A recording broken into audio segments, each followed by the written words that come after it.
La aventura de Peter el Negro. Nunca he visto a mi amigo en mejor forma, tanto mental como física, como en el año 95. Su creciente fama atraía una inmensa clientela y sería indiscreto por mi parte hacer la más ligera alusión a la identidad de algunos de los ilustres clientes que cruzaron nuestro humilde umbral en Baker Street. Sin embargo, Holmes, como todos los grandes artistas, vivía para su arte, y excepto en el caso del duque de Holdernesse, casi nunca le vi pedir un pago importante por sus inestimables servicios.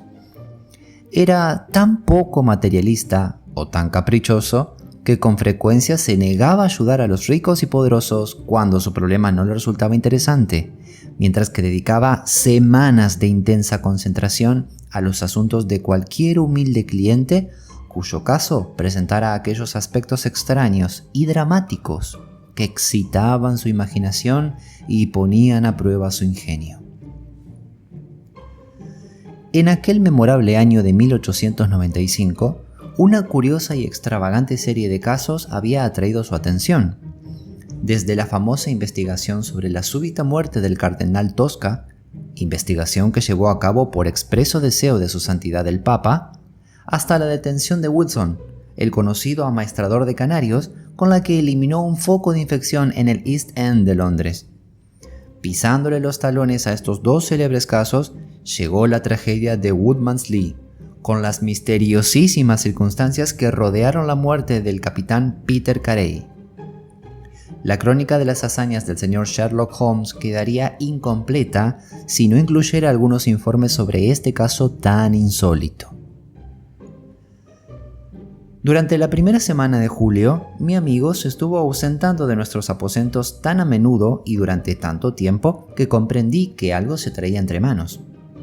El hecho de que durante aquellos días se presentaran varios hombres de aspecto patibulario preguntando por el capitán Basil me dio a entender que Holmes estaba operando en alguna parte bajo uno de los numerosos disfraces y nombres con los que ocultaba su formidable identidad.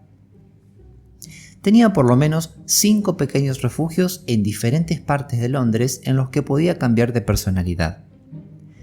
No me contaba nada de sus actividades y yo no tenía por costumbre sonsacar confidencias.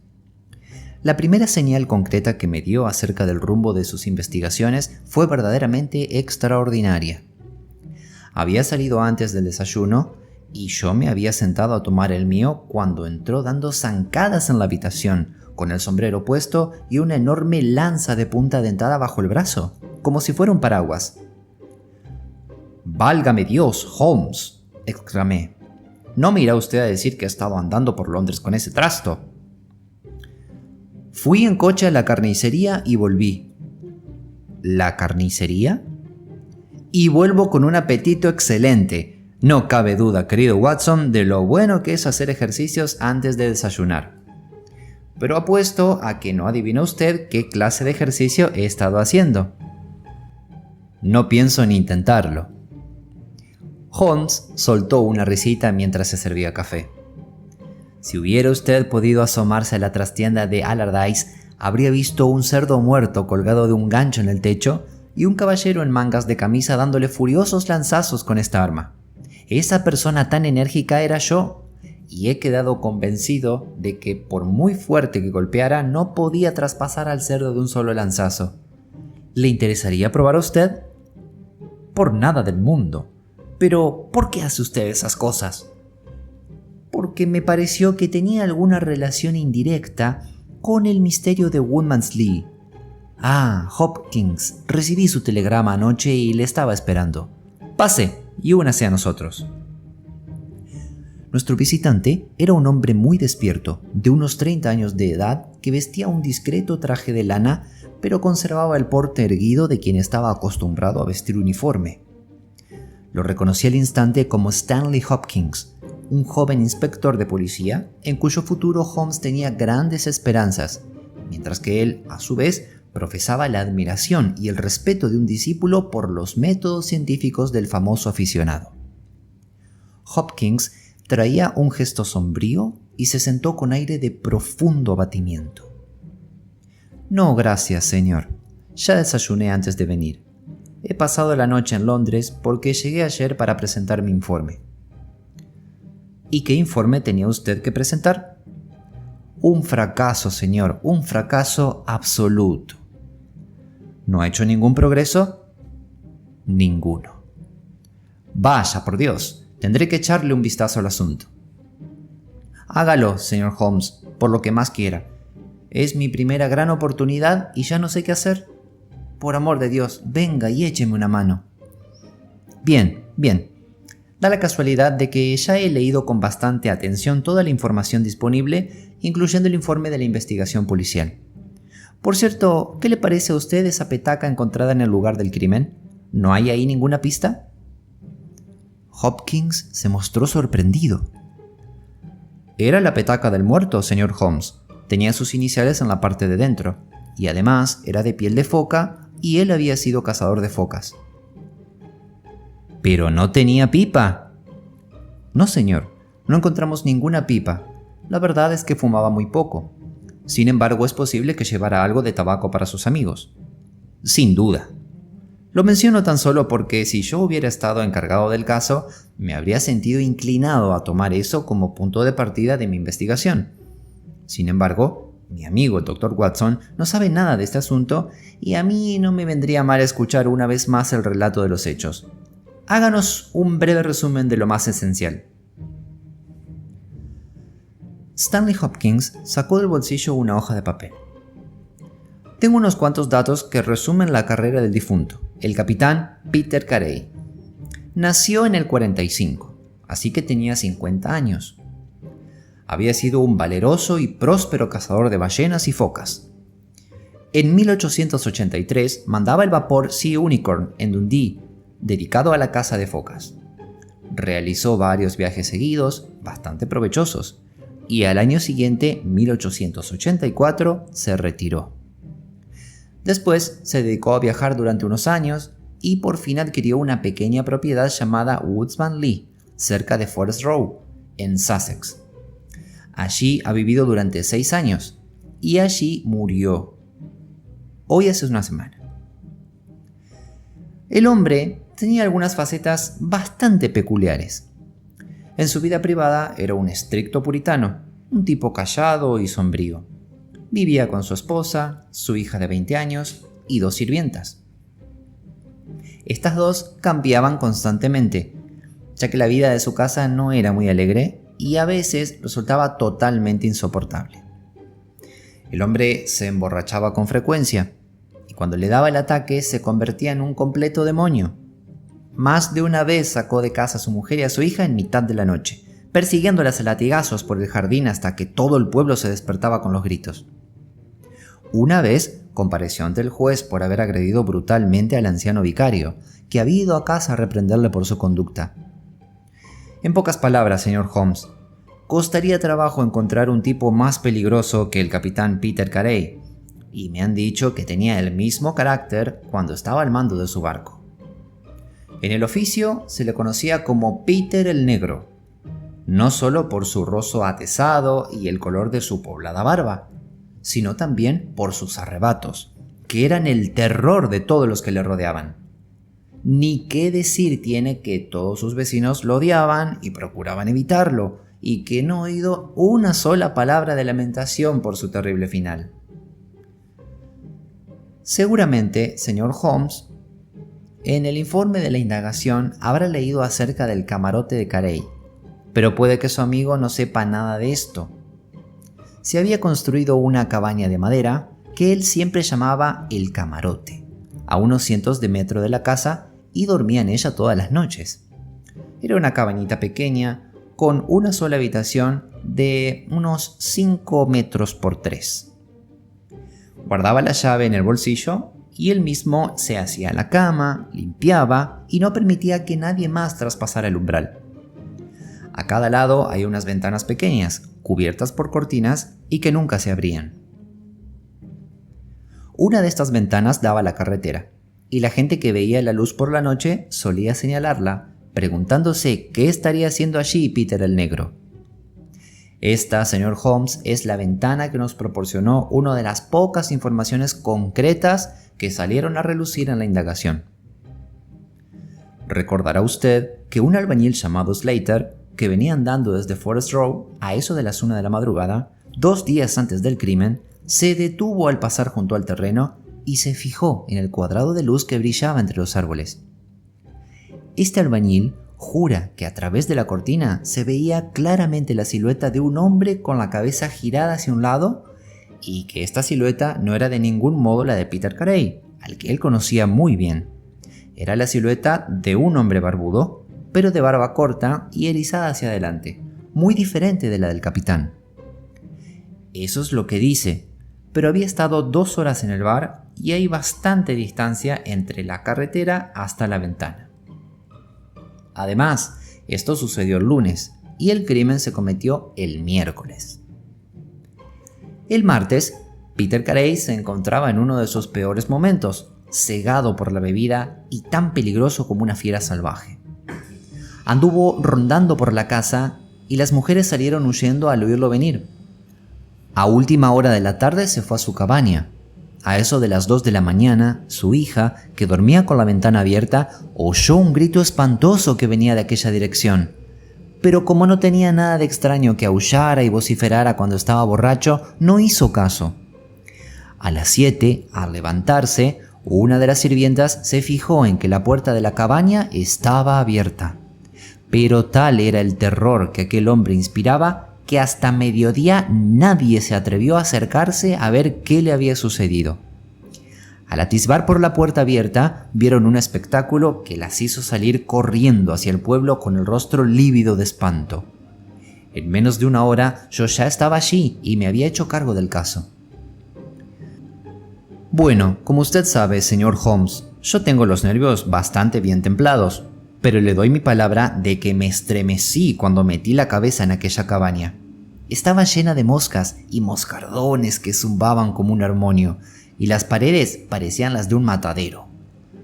Él la llamaba el camarote, y verdaderamente era un camarote. Cualquiera podría pensar que estaba en un barco.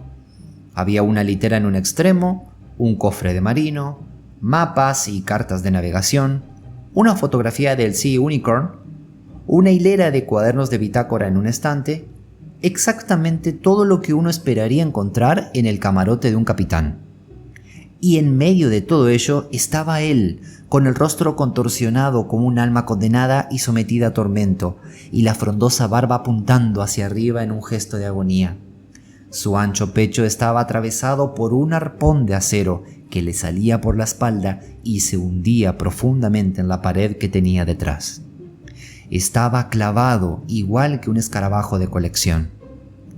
Por supuesto, estaba muerto, y así había estado desde el instante en que lanzó aquel último grito de agonía. Conozco sus métodos, señor, y los apliqué. Sin permitir que nadie tocase nada, examiné con la máxima atención los alrededores de la cabaña y el suelo de la misma. No había ninguna pisada. ¿Quiere usted decir que no encontró ninguna? Le aseguro, señor, que no las había. Mi buen Hopkins, he investigado muchos crímenes, pero aún no he encontrado ninguno cometido por un ser volador. Y mientras el criminal se sostenga sobre 2 piernas, siempre quedará alguna señal, alguna rozadura, algún minúsculo desplazamiento detectable por un investigador científico. Resulta increíble que esta habitación embadurnada de sangre no contuviera ninguna huella que pudiera ayudarnos. Sin embargo, tengo entendido por el informe de la indagación que había ciertos objetos que usted no dejó de examinar. El joven inspector acusó los comentarios irónicos de mi compañero con un estremecimiento. He sido un tonto al no acudir a usted en su momento, señor Holmes. Sin embargo, ya de nada vale lamentarse. En efecto, había en la habitación varios objetos que exigían especial atención. Uno de ellos era el arpón con el que se cometió el crimen. Lo habían cogido de un armero en la pared. Allí había otros 2 y quedaba un espacio vacío para el tercero. En el mango tenía grabadas las palabras SS, Sea Unicorn, John Dee. Esto parecía indicar que el crimen se cometió en un arrebato de furia y que el asesino había echado mano a la primera arma que encontró a su alcance. El hecho de que el crimen se cometiera a las 2 de la madrugada y que, a pesar de la hora, Peter Carey estuviera completamente vestido, permitía suponer que se había citado con su asesino, lo cual parece confirmado por la presencia en la mesa de una botella de ron y 2 vasos vacíos. Sí, dijo Holmes. Creo que las 2 inferencias son aceptables. ¿Había algún otro licor en la habitación aparte del ron? Sí, encima del cofre de marino había un botellero con brandy y whisky, pero no tiene interés para nosotros porque las frascas estaban llenas y por tanto no se habían usado. Aún así, ¿su presencia tiene algún significado?, dijo Holmes. Sin embargo, oigamos algo más acerca de los objetos que, según usted, parecen guardar relación con el caso. Tenemos la petaca de tabaco, que estaba encima de la mesa. ¿En qué parte de la mesa? En el centro. Era de piel de foca, piel áspera con pelo tieso, con una correíta de cuero para cerrarla. En la parte de dentro tenía las iniciales PC. Contenía una media onza de tabaco fuerte de marinero. ¡Excelente! ¿Qué más? Stanley Hopkins sacó del bolsillo un cuaderno de notas con tapas grisáceas muy gastadas y hojas descoloridas. En la primera página estaban escritas las iniciales HN y la fecha 1883. Holmes lo puso sobre la mesa y lo examinó con su minuciosidad habitual, mientras Hopkins y yo mirábamos cada uno por encima de sus hombros. La segunda página llevaba estampadas las iniciales CPR y a continuación venían varias hojas llenas de números. Había un encabezamiento que decía Argentina, otro Costa Rica y otro San Paulo, todos ellos seguidos por páginas llenas de signos y cifras. ¿Qué le dice a usted esto?, preguntó Holmes. Parecen ser listas de valores de bolsa. Es posible que HN sean las iniciales de un corredor de bolsa y CPR las de su cliente. ¿Y qué opina la de Canadian Pacific Railway?, dijo Holmes. Stanley Hopkins soltó un taco entre dientes y se golpeó el muslo con el puño cerrado. ¡Qué estúpido he sido!, exclamó. ¡Claro! ¿Qué es lo que usted dice? Ahora solo nos quedan por descifrar las iniciales HN. Ya he examinado las listas antiguas de la bolsa, pero no he encontrado ningún corredor, ni de los oficiales ni de los de fuera, cuyas iniciales coinciden con estas. Sin embargo, tengo la impresión de que esta es la pista más importante con la que cuento. Reconocerá usted, señor Holmes, que existe la posibilidad de que estas iniciales correspondan a la otra persona allí presente, es decir, al asesino. Insisto además en que la aparición en el caso de un documento referente a grandes cantidades de acciones de gran valor nos proporciona la primera indicación de un posible móvil para el crimen. El rostro de Sherlock Holmes revelaba que este nuevo giro del asunto le había desconcertado por completo.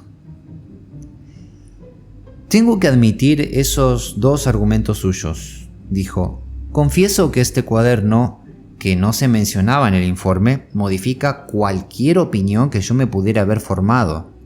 Había elaborado ya una teoría sobre el crimen en la que esto no tiene cabida. ¿Se ha molestado usted en seguir la pista a alguno de los valores que aquí se mencionan? Se está investigando las oficinas, pero me temo que las listas completas de las accionistas de estos valores sudamericanos estén en Sudamérica y tardaremos varias semanas en seguir la pista de las acciones. Holmes había estado examinando con su lupa las tapas del cuaderno. Parece que aquí hay una mancha de color, dijo. Sí, señor, es una mancha de sangre. Ya le he dicho que recogí el cuaderno del suelo. ¿La mancha estaba encima o debajo? Por el lado del suelo. Lo cual naturalmente demuestra que el cuaderno cayó al suelo después de cometerse el crimen. Exacto, señor Holmes. Me di cuenta de ese detalle y supuse que se le caería al asesino cuando éste huyó precipitadamente. Estaba muy cerca de la puerta. Supongo que no se habrá encontrado ninguna de estas acciones entre las propiedades del difunto. No, señor. ¿Tiene alguna razón para sospechar que el móvil fue el robo? No, señor. No parece que hayan tocado nada. Caramba, caramba, sí que es un caso interesante. Había también un cuchillo, ¿no es así? Un cuchillo metido en su vaina. Se encontraba caído a los pies de la víctima. La señora Carey lo ha identificado como perteneciente a su esposo. Holmes se sumió en reflexiones durante un buen rato. Bueno, dijo por fin, supongo que tendré que acercarme a echar un vistazo. Stanley Hopkins soltó una exclamación de alegría. «Gracias, señor. No sabe el peso que me quita de encima». Holmes amonestó al inspector con el dedo. «La tarea habría resultado más sencilla hace una semana», dijo. «Pero aún ahora puede que mi visita no sea del todo infructuosa. Si dispone usted de tiempo, Watson, me gustaría mucho que me acompañara. Haga el favor de llamar a un coche. Hopkins, estaremos listos para salir hacia Forest Row en un cuarto de hora». Tras apearnos en una pequeña estación junto a la carretera, recorrimos en coche varias millas a través de lo que quedaba de un extenso bosque que en otro tiempo formó parte de la gran selva que durante tanto tiempo mantuvo a raya a los invasores sajones. La impenetrable región arbolada que fue durante 60 años el baluarte de Gran Bretaña. Se habían talado grandes extensiones, ya que en esta zona se instalaron las primeras fundiciones de hierro del país. Los árboles se utilizaron como leña para fundir el mineral. En la actualidad, los ricos yacimientos del norte han absorbido esta industria y solo los bosques arrasados y las grandes cicatrices de la tierra dan testimonio del pasado. En un claro que se abría en la verde ladera de una colina se alzaba una casa de piedra baja y alargada, a la que se llegaba por un sendero curvo que atravesaba el terreno. Más cerca de la carretera, rodeada de arbustos por 3 de sus lados, había una pequeña cabaña con la puerta y una ventana orientadas en nuestra dirección. Aquel era el lugar del crimen. Stanley Hopkins nos condujo primero a la casa, donde nos presentó a una mujer ojerosa, de cabellos grises, la viuda del hombre asesinado, cuyo rostro demacrado y surcado por profundas arrugas, con una furtiva mirada de terror en el fondo de sus ojos enrojecidos, revelaba los años de sufrimiento y malos tratos que había soportado. Con ella se encontraba su hija, una muchacha rubia y pálida, cuyos ojos llamearon desafiantes al decirnos que se alegraba de que su padre hubiera muerto y que bendecía la mano que lo había batido. Peter Carey, el negro, se había creado un ambiente doméstico terrible, y sentimos verdadero alivio al salir de nuevo a la luz del sol y recorrer el sendero que los pies del difunto habían ido abriendo a través de los campos. La cabaña era una construcción de lo más sencillo, con paredes de madera, tejado a un agua, una ventana junto a la puerta y otra en el lado contrario. Stanley Hopkins sacó la llave del bolsillo y se había inclinado hacia la cerradura cuando de pronto se detuvo, con una expresión de curiosidad y sorpresa en el rostro. «¿Alguien ha estado manipulando esto?», dijo. No cabía la menor duda. La madera estaba rayada y las rayas estaban blancas por debajo de la pintura, como si se hubieran hecho en un momento antes. Holmes había estado inspeccionando la ventana. «También han intentado forzarla, pero quien fuera no consiguió entrar. Tiene que haber sido un ladrón muy torpe». «Esto es muy sorprendente», dijo el inspector. «Podría jurar que estas marcas no estaban ayer por la tarde». «Puede haber sido algún curioso del pueblo», sugerí. «No lo creo. Muy pocos se atreverían a poner el pie en este terreno, y mucho menos a intentar forzar la entrada de la cabaña. ¿Qué opina de esto, señor Holmes?»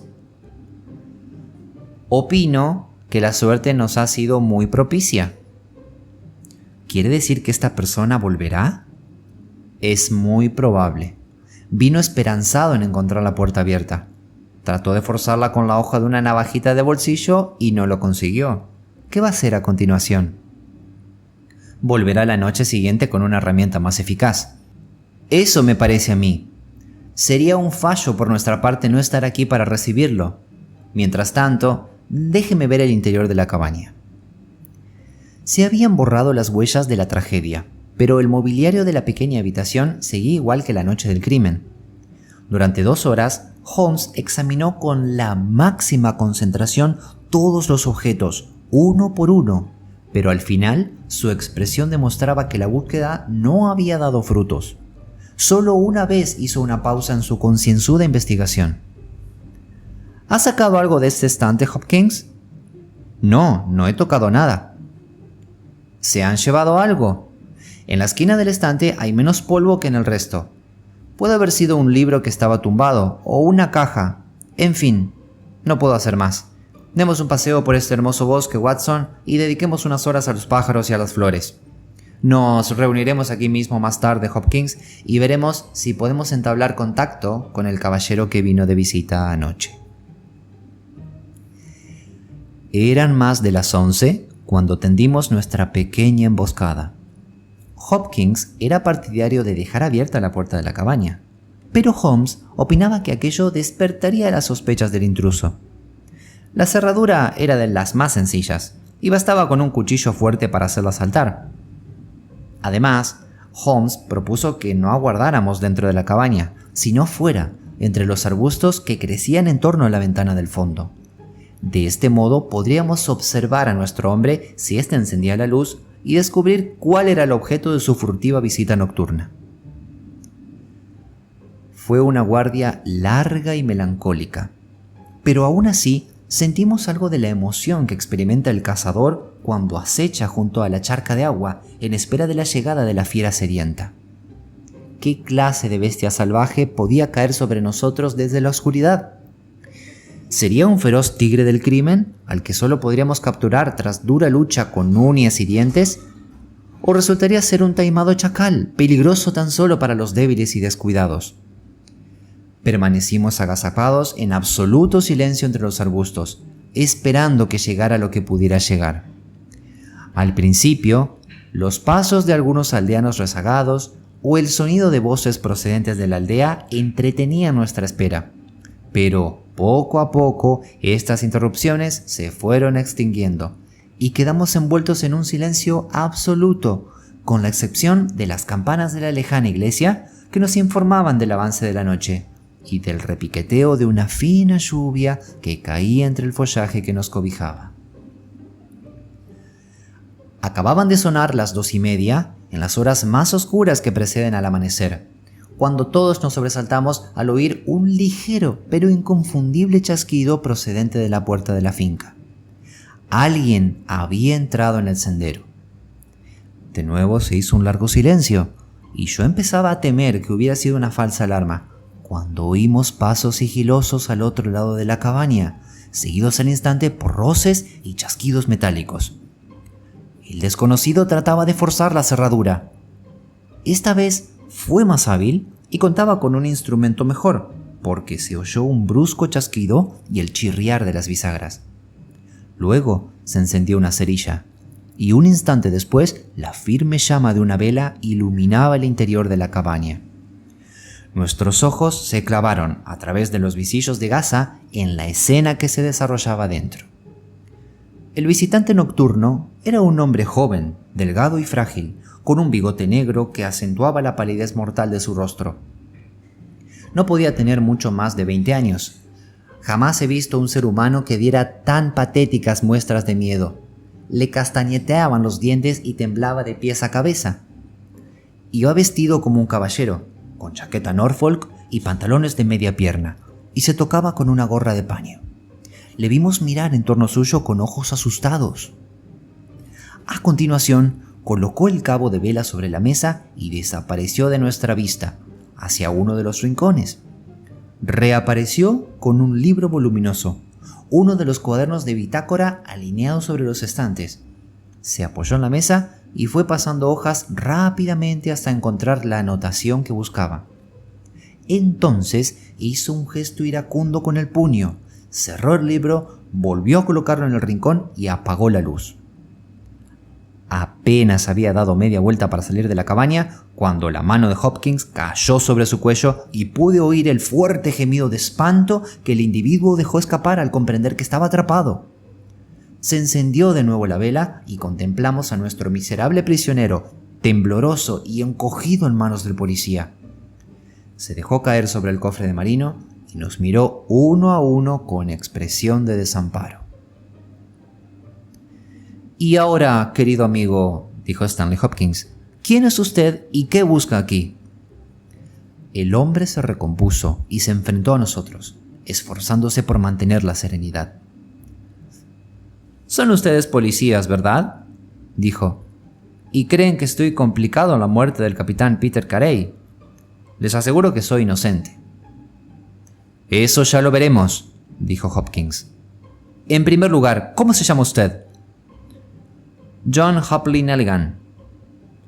Vi que Holmes y Hopkins intercambiaban una rápida mirada.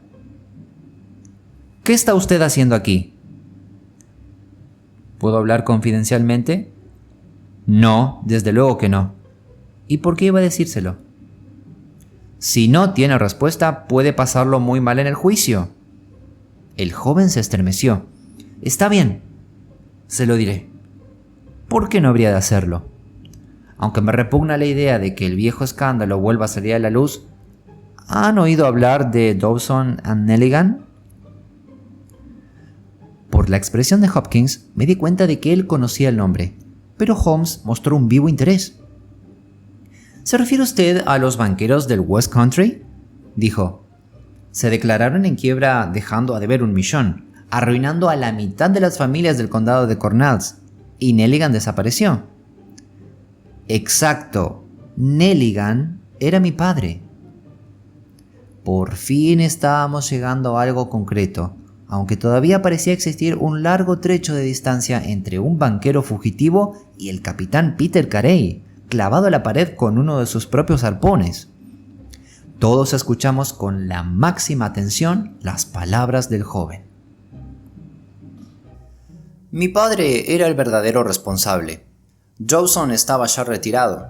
Yo solo tenía 10 años por entonces, pero era lo bastante mayor para sentir la vergüenza y el horror del asunto. Siempre se ha dicho que mi padre robó todas las acciones y huyó, pero no es verdad. Él creía que si le daban tiempo para negociarlas, todo iría bien y se podría pagar a todos los acreedores. Zarpó rumbo a Noruega en su yatecito justo antes de que se dictara su orden de detención. Aún me acuerdo de aquella última noche, cuando se despidió de mi madre.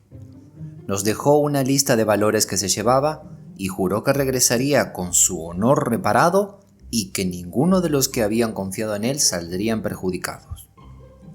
Pero ya no se volvió a saber nada de él. Tanto él como el yate desaparecieron por completo. Mi madre y yo creíamos que ambos estaban en el fondo del mar, junto con las acciones que se había llevado.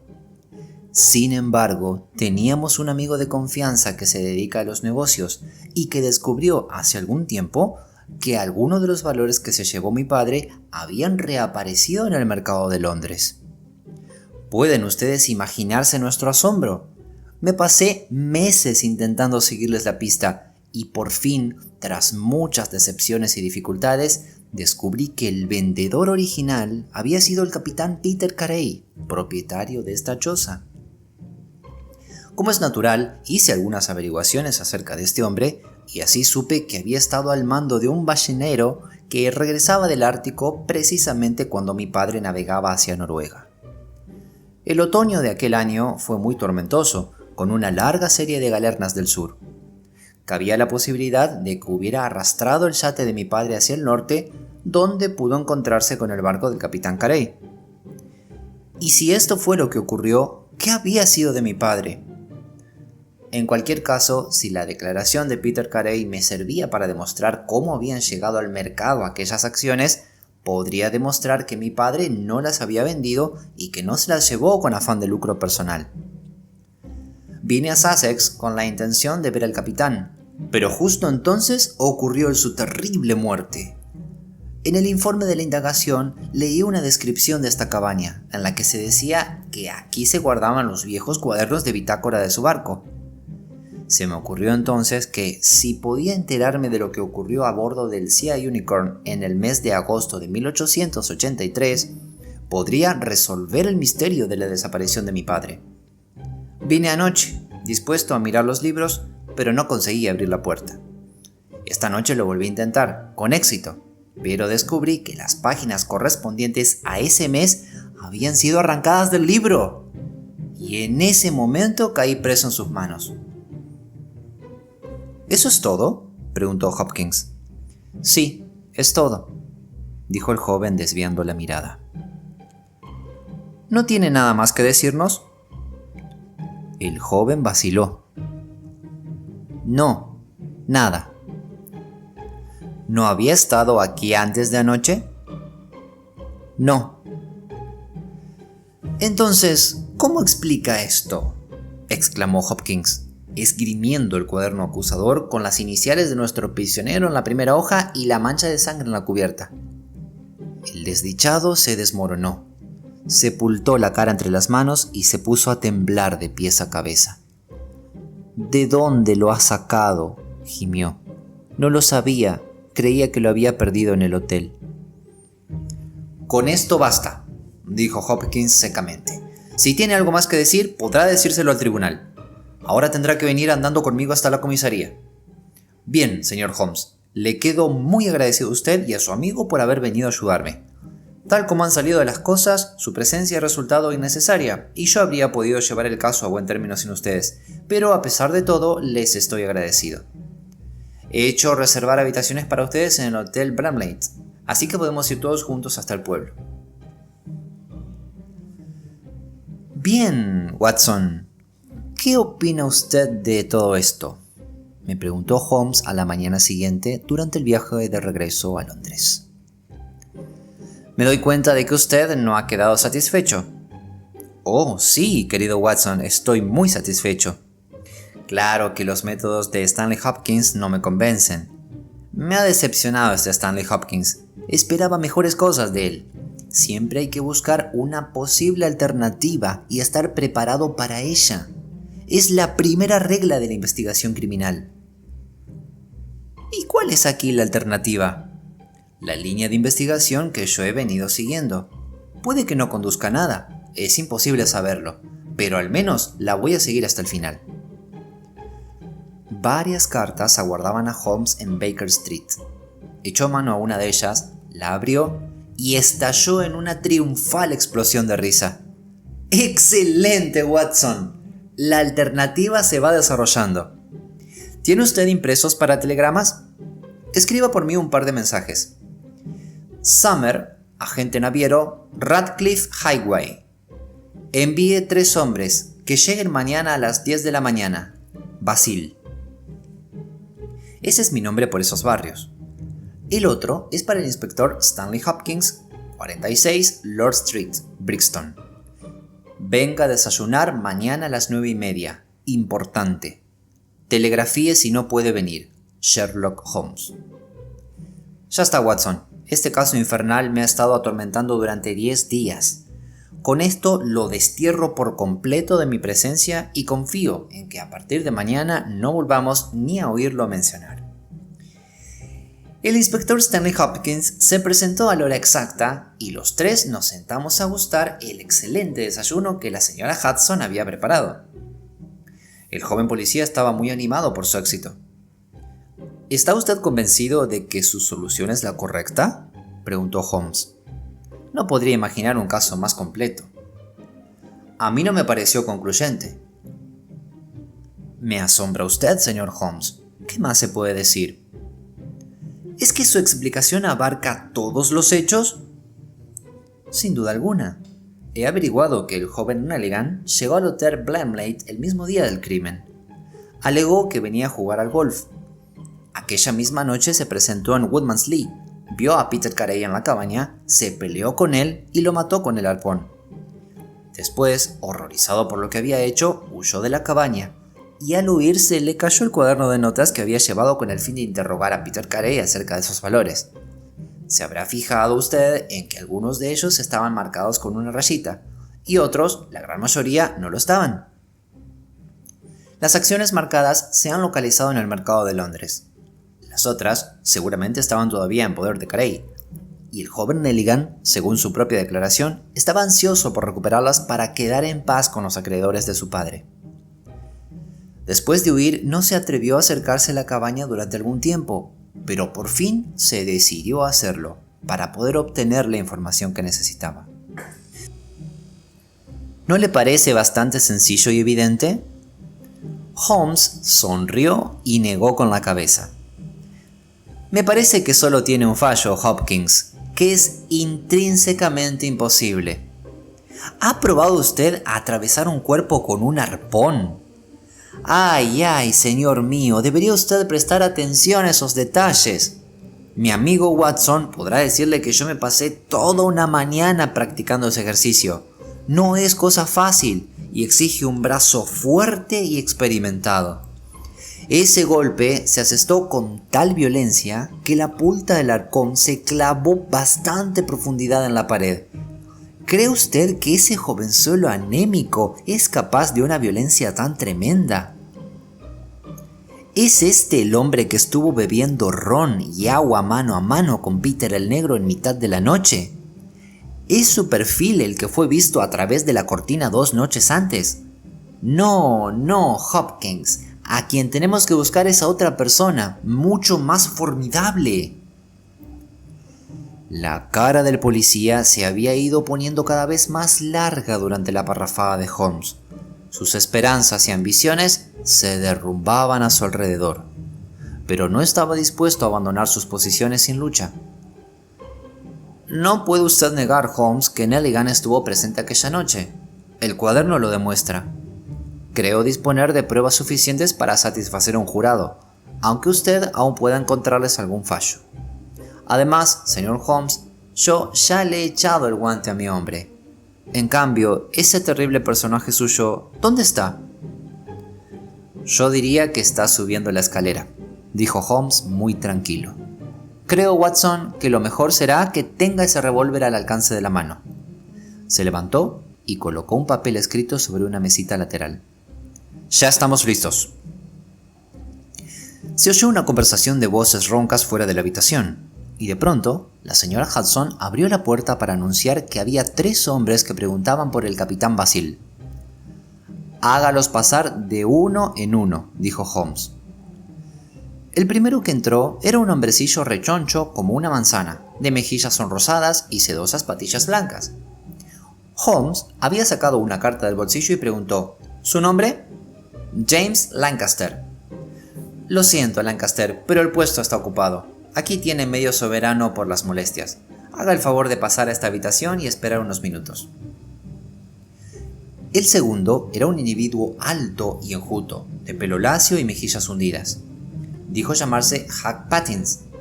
También él recibió una negativa, medio soberano y la orden de esperar. El tercer aspirante era un hombre de aspecto poco corriente, con un feroz rostro de bulldog enmarcado en una maraña de pelo y barba, y un par de ojos oscuros y penetrantes que brillaban tras la pantalla que formaban unas cejas espesas, greñudas y salientes. Saludó y permaneció en pie con aire marinero, dándole vueltas a la gorra entre las manos. ¿Su nombre?, preguntó Holmes. Patrick Cairns. ¿Arponero? Sí, señor. 26 campañas. De Dundee, tengo entendido. Sí, señor. ¿Dispuesto a zarpar en un barco explorador? Sí, señor. ¿Cuál es su tarifa? 8 libras al mes. ¿Podría embarcar inmediatamente? En cuanto recoge mi equipaje. ¿Ha traído sus documentos? Sí, señor. Sacó del bolsillo un fajo de papeles desgastados y grasientos. Holmes los echó una ojeada y se los devolvió. «Es usted el hombre que yo buscaba», dijo. «En esa mesita está el contrato. No tiene más que firmarlo y asunto concluido». El marinero cruzó la habitación y tomó la pluma. «¿Tengo que firmar aquí?», preguntó, inclinándose sobre la mesa.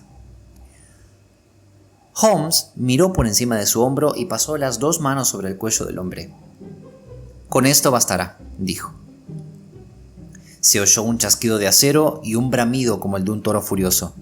Un instante después, Holmes y el marinero rodaban juntos por el suelo.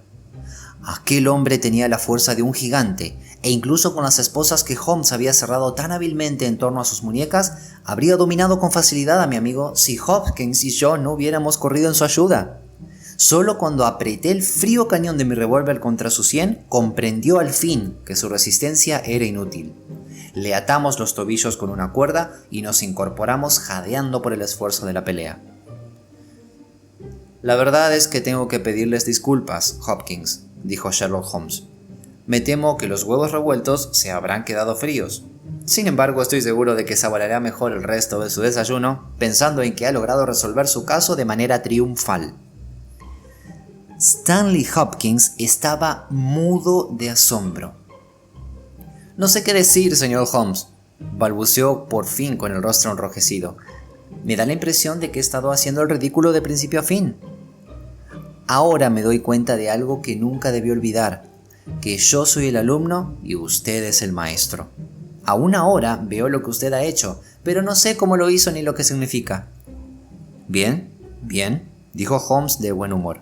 «Todos aprendemos a fuerza de experiencia, y esta vez su lección es que nunca se debe perder de vista la alternativa. Estaba usted tan absorto en el joven Nelligan que no tuvo tiempo para pensar en Patrick Cairns, el verdadero asesino de Peter Carey». La ruda voz del marinero interrumpió nuestra conversación. «Alto ahí, amigo», dijo. «No me quejo de la forma en que se me ha maltratado, pero me gustaría que llamaran a las cosas por su nombre. Dice usted que yo asesiné a Peter Carey. Yo digo que maté a Peter Carey, que es algo muy distinto. A lo mejor no me creen ustedes. A lo mejor se piensan que les estoy colocando un cuento». «Nada de eso», dijo Holmes. «Oigamos lo que tiene usted que decir». «Se cuenta en pocas palabras, y por Dios que cada palabra es la pura verdad. Yo conocía bien a Peter el Negro, así que cuando él sacó el cuchillo, yo lo atravesé de parte a parte con un arpón, porque sabía que era su vida o la mía. Así es como murió. A ustedes puede parecerles un asesinato. Al fin y al cabo, tanto da morir por una cuerda al cuello como con el cuchillo de Peter el Negro clavado en el corazón». «¿Cómo llegó usted allí?», preguntó Holmes. «Se lo contaré desde el principio, pero permitan que me incorpore un poco para que pueda hablar con más facilidad. Todo sucedió en el 83, en agosto de aquel año. Peter Carey era capitán del Sea Unicorn y yo era segundo arponero. Acabábamos de dejar los hielos con rumbo a casa, con vientos en contra y una galerna del sur cada semana, cuando divisamos una pequeña embarcación que había sido arrastrada hacia el norte. Solo llevaba un hombre a bordo, un hombre de tierra firme. La tripulación había creído que el barco se iba a pique y que había tratado de alcanzar las costas de Noruega en el bote salvavidas. Seguramente se ahogaron todos. Bien, izamos a bordo a aquel hombre y el capitán mantuvo con él varias conversaciones bastante largas en el camarote. El único equipaje que recogimos con él era una caja de lata. Por lo que yo sé, jamás se llegó a pronunciar el nombre de aquel hombre y a las 2 noches desapareció como si nunca hubiera estado allí. Se dio por supuesto que se habría arrojado al mar o que habría caído por la borda a causa del temporal que sufríamos. Solo un hombre sabía lo que había sucedido, y ese hombre era yo, que había visto con mis propios ojos cómo el capitán lo volteaba y lo arrojaba por la borda durante la segunda guardia de una noche oscura 2 días antes de que avistáramos los faros de la Shetland. Pues bien, me guardé para mí lo que sabía y esperé a ver en qué iba a parar el asunto. Cuando regresamos a Escocia, se echó tierra el asunto y nadie hizo preguntas. Un desconocido había muerto por accidente y nadie tenía por qué andar haciendo averiguaciones. Poco después, Peter Carey dejó de navegar y tardé muchos años en dar con su paradero. Supuse que había hecho aquello para quedarse con el contenido de la caja de lata y que ahora podría permitirse pagarme bien por mantener la boca cerrada. Descubrí dónde vivía gracias a un marinero que se lo había encontrado en Londres y me planté allí para exprimirlo. La primera noche se mostró bastante razonable y estaba dispuesto a darme lo suficiente para no tener que volver al mar por el resto de mi vida. Íbamos a dejarlo todo arreglado 2 noches después. Cuando llegué, lo encontré casi completamente borracho y con un humor de perros. Nos sentamos a beber y hablábamos de los viejos tiempos, pero cuanto más bebía él, menos me gustaba la expresión de su cara. Me fijé en el arpón colgado de la pared y pensé que quizás lo iba a necesitar antes de que pasara mucho tiempo. Y por fin se lanzó sobre mí, escupiendo y maldiciendo con ojos de asesino y un cuchillo grande en la mano. Pero antes de que lo pudiera sacar de la vaina, yo lo atravesé con el arpón. ¡Cielos! ¡Qué grito pegó! Y su cara todavía no me deja dormir. Me quedé allí parado mientras su sangre chorreaba por todas partes y esperé un poco. Todo estaba tranquilo, así que fui recuperando el ánimo. Miré a mi alrededor y descubrí la caja de lata en un estante. Yo tenía tanto derecho a ella como Peter Carey, así que me la llevé y salí de la cabaña. Pero fui tan estúpido que me dejé la petaca olvidada en la mesa. Y ahora voy a contarles la parte más rara de toda la historia. Apenas había salido de la cabaña cuando oí que alguien se acercaba y me escondí entre los arbustos. Un hombre llegó andando con sigilo, entró en la cabaña, soltó un grito como si hubiera visto un fantasma y salió corriendo a toda la velocidad de sus piernas hasta perderse de vista. No tengo ni idea de quién era y qué quería. Por mi parte, caminé 10 millas, tomé un tren en Tunbridge Wells y llegué a Londres sin que nadie se enterara. Cuando me puse a examinar el contenido de la caja, vi que no había en ella dinero, nada más que papeles que yo no me atreví a vender. Ya no podía sacarle nada a Peter el Negro y me encontraba embarrancado en Londres sin un chelín. Lo único que me quedaba era mi oficio. Leí esos anuncios para poneros a buen sueldo, así que me pasé por la agencia y ellos me enviaron aquí. Eso es todo lo que sé, y repito que la justicia debería darme las gracias por haber matado a Peter el Negro, ya que les he ahorrado el precio de una cuerda de cáñamo. Una narración muy clara, dijo Holmes, levantándose y encendiendo su pipa. Creo, Hopkins, que debería usted conducir a su detenido al lugar seguro sin pérdida de tiempo. Esta habitación no reúne condiciones para servir de celda, y el señor Patrick Cairns ocupa demasiado espacio en nuestra alfombra. Señor Holmes, dijo Hopkins, no sé cómo expresarle mi gratitud. Todavía no me explico cómo obtuvo usted estos resultados. Pues sencillamente porque tuve la suerte de encontrar la pista correcta nada más empezar. Es muy posible que si hubiera sabido que existía ese cuaderno, me habría despistado como le pasó a usted. Pero todo lo que yo sabía apuntaba en una misma dirección. La fuerza tremenda, la pericia en el manejo del arpón, el ron con agua, la petaca de piel de foca con un tabaco fuerte. Todo aquello hacía pensar en un marinero, y más concretamente en un ballenero. Estaba convencido de que las iniciales PC grabadas en la petaca eran pura coincidencia y que no eran las de Peter Carey, porque ese casi no fumaba y no se encontró ninguna pipa en la cabaña. Recordará usted que le pregunté si había whisky y brandy en la cabaña y que dijo usted que sí. ¿Cuántos hombres de tierra adentro conoce usted que prefieren beber ron, habiendo a mano otros licores? Sí, estaba seguro de que se trataba de un marinero. ¿Y cómo pudo encontrarlo? Querido amigo, el problema era muy sencillo. Si se trataba de un marinero, tenía que ser uno que hubiera navegado con él en el Sea Unicorn. Por las noticias que yo tenía, Carey no había navegado en ningún otro barco. Me pasé 3 días poniendo telegramas a Dundee y al cabo de ese tiempo disponía ya de los nombres de todos los tripulantes del Sea Unicorn en 1883. Cuando encontré un Patrick Cairns entre los arponeros, comprendí que mi investigación se acercaba a su fin. Deduje que lo más probable era que mi hombre se encontrara en Londres y deseara ausentarse del país durante algún tiempo.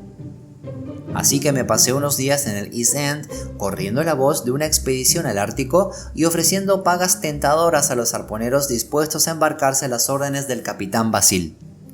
Y aquí puede ver los resultados. ¡Maravilloso!, exclamó Hopkins. ¡Maravilloso! Tiene usted que hacer que pongan en libertad al joven Nelligan lo antes posible, dijo Holmes. Confieso que opino que le debe usted algunas disculpas. Habrá que devolverle la caja de lata, aunque por supuesto las acciones que Peter Carey vendió están perdidas para siempre. Aquí viene el coche, Hopkins. Ya puede usted llevarse a su hombre. Si me necesita para el juicio, nos encontrará a Watson y a mí en alguna parte de Noruega. Ya le enviaré detalles concretos.